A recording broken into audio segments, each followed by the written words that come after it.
আসসালামু আলাইকুম।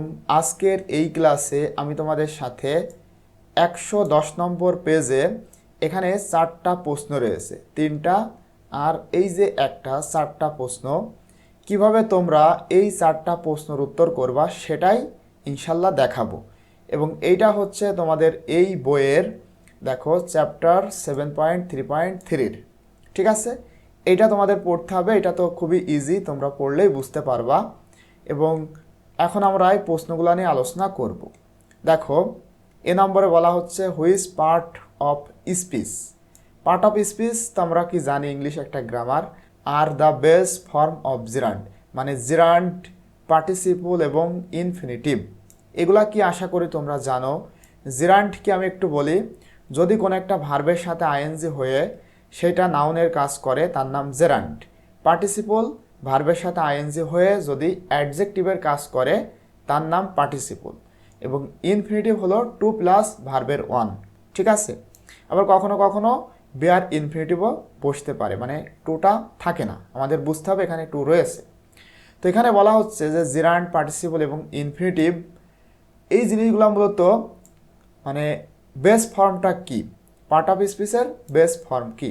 তো উত্তরটা দেখো আমি অলরেডি এখানে লিখেছি, এখান থেকেই দেখো ইনশাল্লাহ আমি তোমাদেরকে সুন্দর করে বুঝিয়ে দেওয়ার চেষ্টা করব। তো দেখো, gerund base form of a verb, মানে একটা ভার্বের বেস ফর্ম উইথ আইএনজি, যেই ভার্বের সাথে আইএনজি থাকবে। পার্টিসিপল কি, base form of a verb, এটা একটা ভার্বের base form. It can be a present participle, এটা হতে পারে প্রেজেন্ট পার্টিসিপল, মানে যদি ভার্বের সাথে এই যে ভার্বের শেষে যদি আইএনজি থাকে সেটা প্রেজেন্ট পার্টিসিপল। অবশ্যই কিন্তু অ্যাডজেক্টিভের কাজ করতে হবে। অথবা হতে পারে পাস্ট পার্টিসিপল, মানে ending in ED, D, T, N, E, N এগুলা থাকলে পাস্ট পার্টিসিপল, মানে ভার্বের 3 ফর্ম। আর infinitive base form of a verb, এটা মূলত ভার্বের base form. It is often preceded বা পারসিড বাই টু, মানে ভার্বের পূর্বে মূলত টু থাকবে, যেমন টু ইট, এইটা infinitive. But can also appear as a bare infinitive without to, কখনো কখনো হতে পারে যে বেয়ার ইনফিনিটিভ, মানে টুটা হাইট থাকবে বা উজ্জ্ব থাকবে। 2 নম্বর প্রশ্নটা দেখো, what are the parts of speech they act like in a sentence. They বলতে জেরান্ড, ইনফিনিটিভ, পার্টিসিপল, এরা সেন্টেন্সের মধ্যে মূলত কেমন ভূমিকা পালন করে। অ্যাক্ট বলতে কি কাজ করে। তো দেখো, gerund acts like a noun in a sentence, বাক্যে নাউনের মতো কাজ করে। Participle acts like an adjective in a sentence, বাক্যে অ্যাডজেক্টিভের মতো কাজ করে পার্টিসিপল। ইনফিনিটিভ, ইনফিনিটিভ মূলত নাউন, অ্যাডজেক্টিভ অর অ্যাডভার্বের মতো কাজ করে, ডিপেন্ডিং অন ইটস ইউজেস, যেটা তার ব্যবহারের ওপরে নির্ভর করে। এটা সি নম্বরটা দেখো, similarities and differences among gerunds, participles and infinitives, মানে এই যে জেরান্ড, পার্টিসিপল এবং ইনফিনিটিভ, এই 3টা জিনিসের মধ্যে কি কি মিল রয়েছে এবং কি কি অমিল রয়েছে সেটা তোমাদের লিখতে হবে। এটা আমি তোমাদের বইয়ে লিখেছি, দেখো। প্রথমে সিমিলারিটিস, অল 3 অর্থাৎ 3টারই gerund, participle and infinitives are forms of verbs, মানে ভার্বের গঠন। 2 নম্বরে মিল, they can act as different parts of speech, এরা মূলত ভিন্ন ভিন্ন পার্টস অফ স্পিচের মতো কাজ করে। সাচ অ্যাজ, যেমন নাউন্স অর অ্যাডজেক্টিভস, নাউন অথবা অ্যাডজেক্টিভের মতো, ইন আ সেন্টেন্স, বাক্যের মধ্যে, এটা মিল। আর অমিলটা দেখো, 3টা দিয়েছি, 2টা ছিল আরেকটা আমি দিয়েছি, যেহেতু 3টা আইটেম রয়েছে। Gerund acts as a noun in a sentence, নাউনের মতো কাজ করে। Participle acts as an adjective in a sentence, মানে পার্টিসিপল অ্যাডজেক্টিভের মতো কাজ করে। Infinitive acts as a noun, নাউনের মতো, adjective or adverb, and often has to before the base form, মানে নাউন, অ্যাডজেক্টিভ, অ্যাডভার্বের মতো কাজ করে। জেরান্ড দেখো, সুইমিং ইজ ফান, এখানে দেখো সুইমিং মানে সুইম ভার্ব, তার সাথে মানে সুইম মূল ভার্ব, তার সাথে আইএনজি যুক্ত করা হয়েছে এবং এটা নাউনের কাজ করছে কারণ সাবজেক্টের স্থানে রয়েছে, এই জন্য এটা জেরান্ড। আবার the running water is cold, এখানে দেখো রানিং, এটা রান থেকে রানিং, মানে ভার্বের সাথে আইএনজি হয়ে একটা নাউনের পূর্বে বসেছে, তার মানে অ্যাডজেক্টিভের কাজ করছে, যার কারণে এটা এখানে পার্টিসিপল। আর এই যে দেখো, টু রিড ইজ এনজয়এবল, এখানে দেখো টু এর মানে রিডের পূর্বে টু রয়েছে, তার মানে এটা ইনফিনিটিভ। ঠিক আছে, এরপরে ফাইনালি 4 নম্বর প্রশ্নে find 5 situations or examples in which you will use a gerund, a participle and an infinitive verb in your everyday life.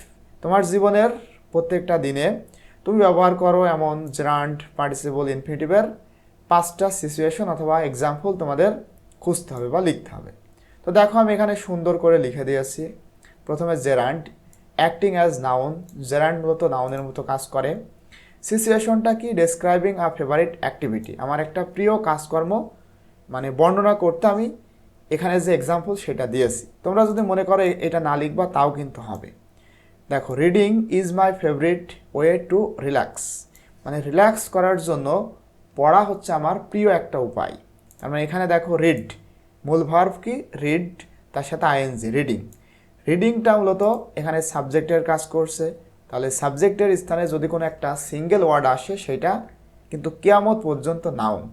যেহেতু এই নাউনটা ভার্বের সাথে আইএনজি যুক্ত হয়েছে, যার কারণে এটা জেরান্ট। প্রেজেন্ট পার্টিসিপল দেখো অ্যাক্টিং অ্যাজ অ্যান অ্যাডজেক্টিভ, এটা মূলত অ্যাডজেক্টিভের মতো কাজ করে। ডেসক্রাইবিং সামথিং টু, আচ্ছা ডেসক্রাইবিং সামথিং ইউ এনজয়, মানে কিছু কোনো একটা জিনিসকে ডেসক্রাইব করে এনজয় করা। যেমন I love watching thrilling movies, দেখো এটা মুভি নাউন, আর থ্রিলিং বলতে রোমাঞ্চকর, এইটা নাউনের পূর্বে বসেছে, তার মানে এটা অ্যাডজেক্টিভ। এবং এই অ্যাডজেক্টিভটা মূলত গঠিত হয়েছে থ্রিল তার সাথে আইএনজি যুক্ত হয়ে, ভার্বের সাথে যুক্ত হয়ে। যেহেতু ভার্বের সাথে যুক্ত হয়ে এটা সেন্টেন্সের মধ্যে অ্যাডজেক্টিভের কাজ করছে, তার মানে এটাকে আমরা বলবো পার্টিসিপল। ঠিক আছে, মানে আমি রোমাঞ্চকর মুভি দেখতে ভালোবাসি। এই যে এখানে দেখো ওয়াসের সাথে আইএনজি, এটাও কিন্তু পার্টিসিপল, কারণ ভার্বের সাথে আইএনজি যুক্ত হয়ে এইটাও অ্যাডজেক্টিভের কাজ করছে। আর মূল ভার্ব হচ্ছে লাভ, তার মানে এখানে দুইটা পার্টিসিপল রয়েছে। পাস্ট পার্টিসিপল দেখো অ্যাক্টিং অ্যাজ অ্যান অ্যাডজেক্টিভ, মানে পার্টিসিপল দুই রকম হতে পারে, সেটা প্রেজেন্ট, পাস্ট। পাস্ট কখন হবে? যখন অ্যাডজেক্টিভের কাজ করবে এবং সেটা পাস্ট ফর্মে থাকবে। দেখো talking about something that has been done, এটা কোন সিচুয়েশন? কোন একটা বিষয় নিয়ে কথা বলা যেটা আমি করেছি। I am eating a homemade cake, দেখো হোমমেড মানে হোম মেক থেকে মেড, এটা কিন্তু কেক নাউন তার পূর্বে রয়েছে, তার মানে এটা হলো adjective.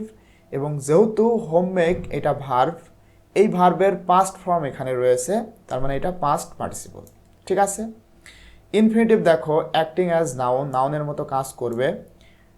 Talking about future plans, মানে ভবিষ্যতের পরিকল্পনা সম্পর্কে বলতে সিচুয়েশনটা। I plan to travel next summer, মানে আমি পরিকল্পনা করছি টু ট্রাভেল, দেখো ভ্রমণ করতে পরবর্তী গ্রীষ্মে। তাহলে দেখো এটা ভার্ব, তার পূর্বে টু রয়েছে, তার মানে এটা ইনফিনিটিভ। আবার বেয়ার ইনফিনিটিভটা কি? দেখো আফটার মডাল ভার্ব, মানে একটা মডাল ভার্বের পরে আসবে। এক্সপ্রেসিং নেসেসিটি, প্রয়োজনীয়তা বর্ণনা করতে বা প্রকাশ করতে। আই মাস্ট, এখানে দেখো সেন্টেন্সটা মূলত কেমন হতো? মূলত সেন্টেন্সটা হতো আই মাস্ট হ্যাভ টু। ঠিক আছে, এখানে থাকতে হতো HAVE হ্যাভ টু, তার মানে দেখো যখন এভাবে থাকতো হ্যাভ টু, এটা ইনফিনিটিভ। কিন্তু যেহেতু এটা নাই, তার মানে বুঝতে হবে এখানে এটা রয়েছে। দেখো এই যে মডালের পরে একটা ভার্ব হ্যাভ টু, এই যে হ্যাভ টু ফিনিশ, ভার্বের আগে টু, তার মানে এখানে ইনফিনিটিভ। কিন্তু যেহেতু এটা এই সেন্টেন্সের মধ্যে দেওয়া হয়নি, তার মানে এটা বেয়ার ইনফিনিটিভ। আশা করি তোমরা এটা বুঝতে পেরেছো।